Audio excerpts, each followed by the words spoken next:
Pleasure having you with us. I'm Dike Rostant. Welcome back to the TTT News. The Grandmaster Lord Kitchener would have celebrated his 100th birthday on Easter Monday this year, and the Arima Rebranding Team is keeping his memory alive and relevant, and we go in-depth on their activities now with President Henry Saunders.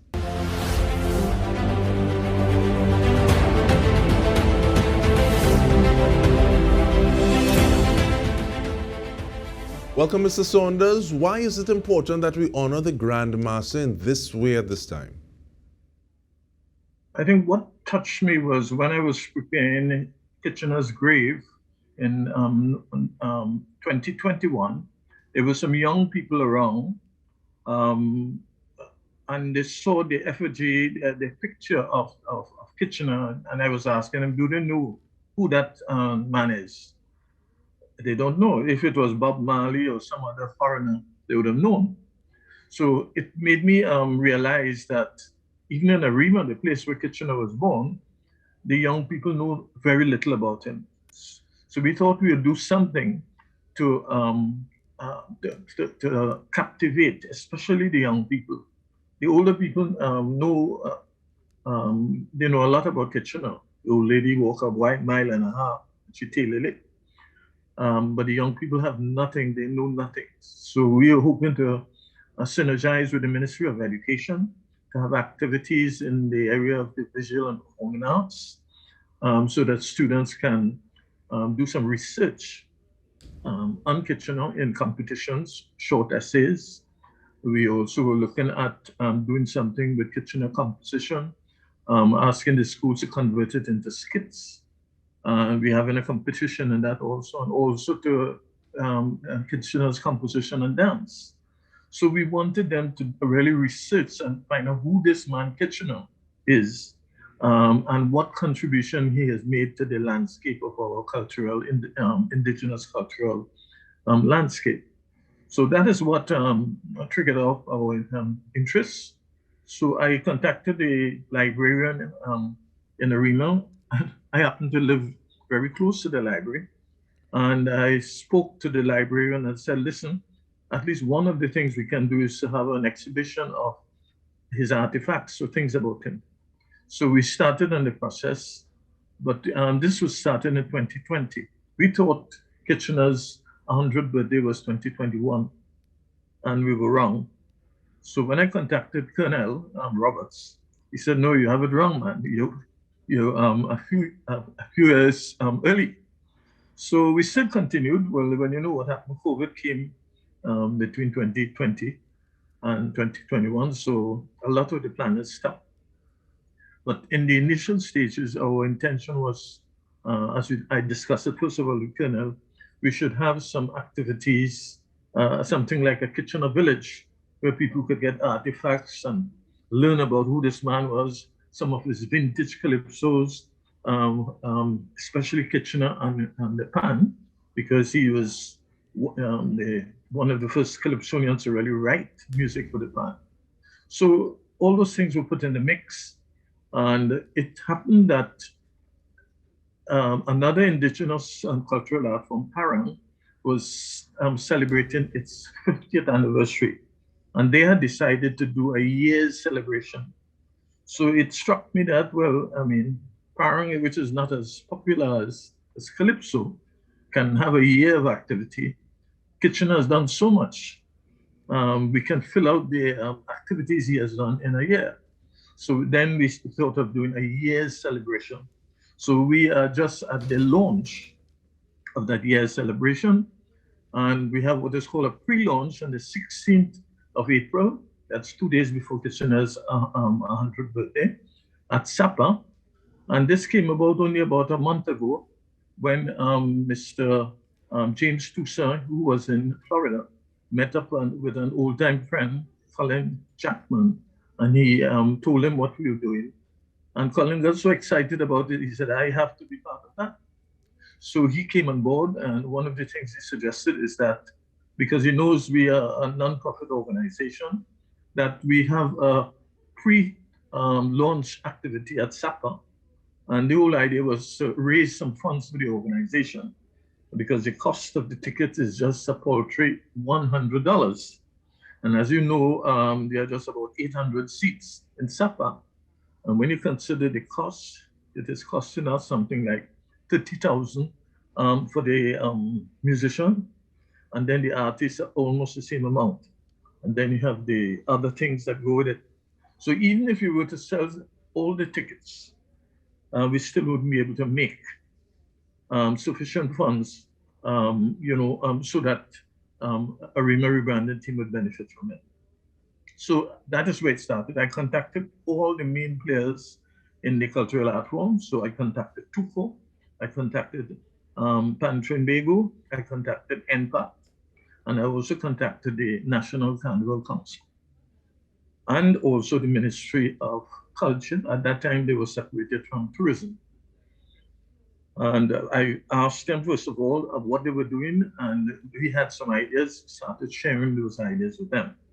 All those institutions that I connected with, when I approached them, they had nothing on the front burner, because as I said, it was quite more than 15 months away from the Kitchener centennial anniversary. And it's good to be able to have some of those things moving forward in increments, and as opposed to just asking, what are you doing, saying, okay, well, these are some of the initiatives that we have in mind. But you say we and our a good bit, Mr. Saunders. So just take me through what is ART, or the Arima Rebranding Team. Please let us get an idea of the NGO and what it is you normally do substantively. Well, in 2016, we were challenged by the former President of the Republic. He was concerned that people were not coming out and do something to bring about transformation in the country. And he is also going to be invited to one of the activities we're having, because it is because of that challenge that Arima Rebranding Team was formed. He challenged us. He said, we have gone through the system, we have worked in the system, and we should try to do something to bring about change. And that's the reason why, the Arima Rebranding Team, it is made up of professionals, community activists, and grassroots people, all interested in trying to make Arima a better place. We were formed with the basic tenet of helping the Arima Borough Corporation, the local government body that is responsible for Arima, with the borough of Arima. And the borough of Arima is an unusual borough, in the sense that in 1888, we became what is called the first borough. We are the only borough in the Western Hemisphere that royal visitor coming to Trinidad must visit. We are a chartered borough, and that came in 1888. So we are important in the sense that even Kitchener, in 1947, he went across to Britain and he remained there for 15 years. And he was composing music for Calypso, and also in his initial stages in London, he had some difficulties. So we are having two persons from London at the Thanksgiving service on the 18th. Professor Haroon Shah and Sonny Blacks. They are from institutions in London that are involved in activities promoting it. I must say that an important aspect of our involvement came when I spoke to WESN Louis Leasing, who put me onto Wayne Callender and Winston Albert. Okay, but on that point, I want us to take a short break. And Mr. Saunders, when we come back, we continue in terms of Wayne Albert and Mr. Callender. And right now we're speaking with Mr. Henry Saunders, the president of the Arima Rebranding Team. And stay with us. We come back with more.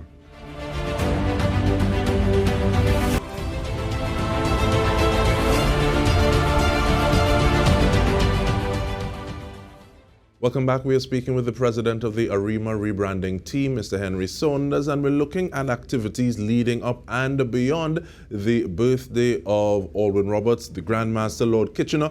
But one of the things that you spoke about a little earlier, and I want to go back to a little bit, please, Mr. Saunders, is the fact that you talk about scaffolding learning. That's a term I learned the other day. So using one thing, but using that to teach, or using that as the jump-off point for dance, for writing, for different sorts of engagements that bring together disciplines, academic and otherwise, that help to build a better person. And I think this is something that we need to do a little more.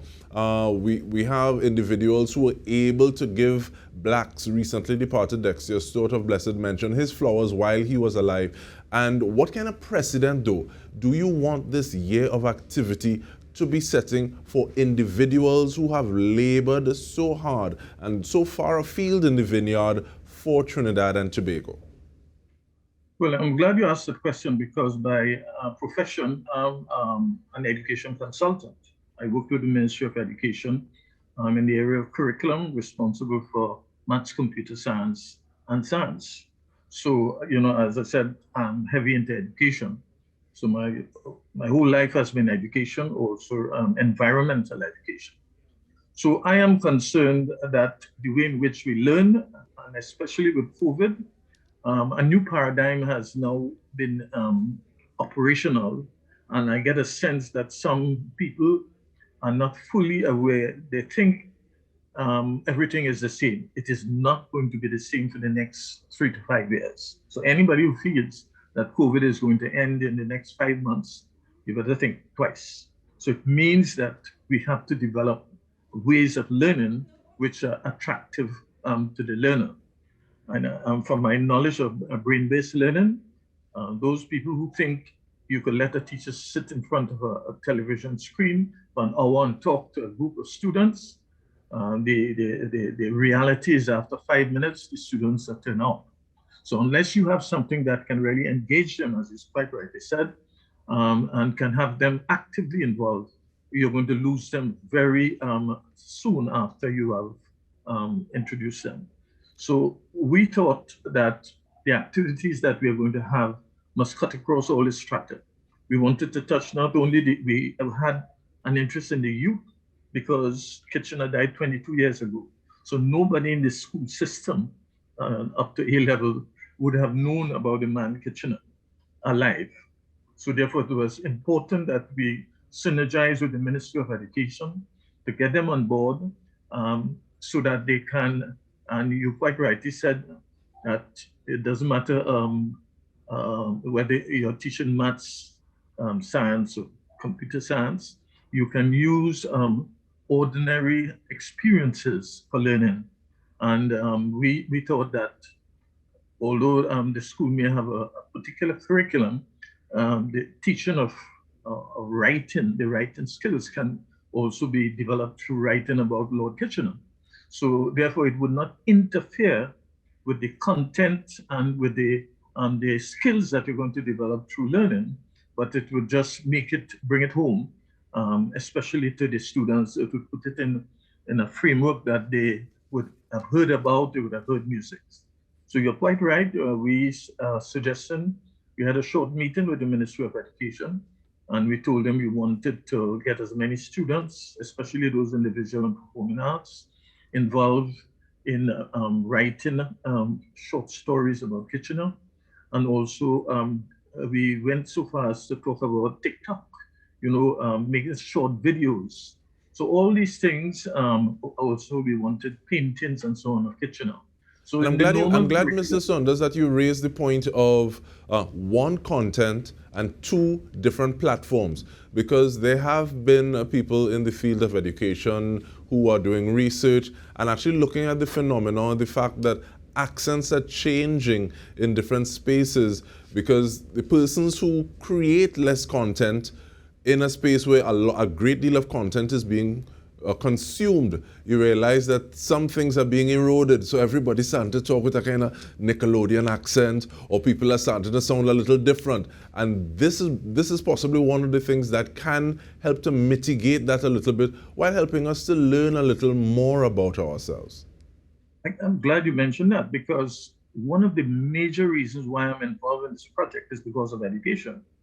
I have been a very close ally, friend of Adolphus Daniel, who died on March 21st, 2021 in Tobago.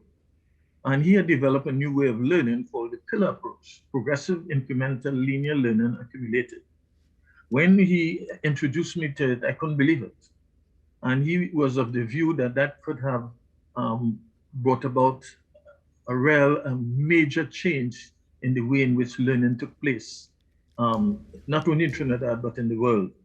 So I followed him for the past 4 or 5 years, and I was really struck. And I really believed in his thinking. As a matter of fact, he was so advanced, he was thinking of using gaming in education.